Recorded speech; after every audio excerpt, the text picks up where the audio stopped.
Inaresto ang alkalde ng Pandi, Bulacan, si Mayor Enrico Roque at 2 iba pa dahil sa umano'y panggagahasa noong 2019 sa Caloocan. Ayon sa biktima, nilasing umano siya sa pinagsamantalahan ng 3 nakatutok. Si Oscar Oida.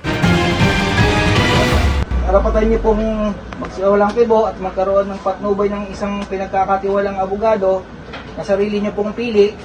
Habang nasa Christmas party sa isang resort sa Bulacan, inaresto ng otoridad si Pandi Mayor Enrico Roque. Ang video ng pag-aresto naka-blur na nang ipadala sa amin ng Northern Police District Special Operation Unit. Inaresto si Mayor Roque, ang konsehal na si John Rojas at isang empleyado ng munisipyo ng Pandi sa bisa ng warrant of arrest na inilabas ng Caloocan RTC dahil sa kasong rape.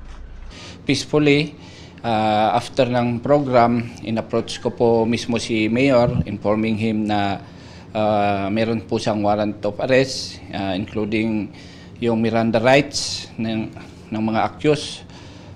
Peacefully po naman na nag-submit si Mayor.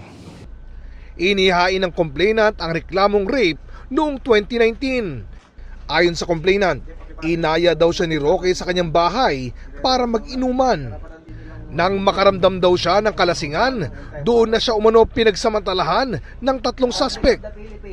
Inakusahan po yung 3 suspect natin ng 2 counts of rape. Tapos nagkaroon ng probable cause, kaya si Judge Maria Ruena Bialago Alejandro naglabas siya ng warrant of arrest.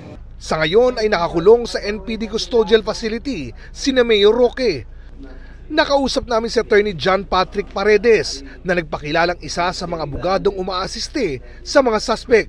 Sa ngayon ay di raw muna sila magbibigay ng anumang komento. Para sa GMA Integrated News, Oscar Oida, nakatutok 24 oras.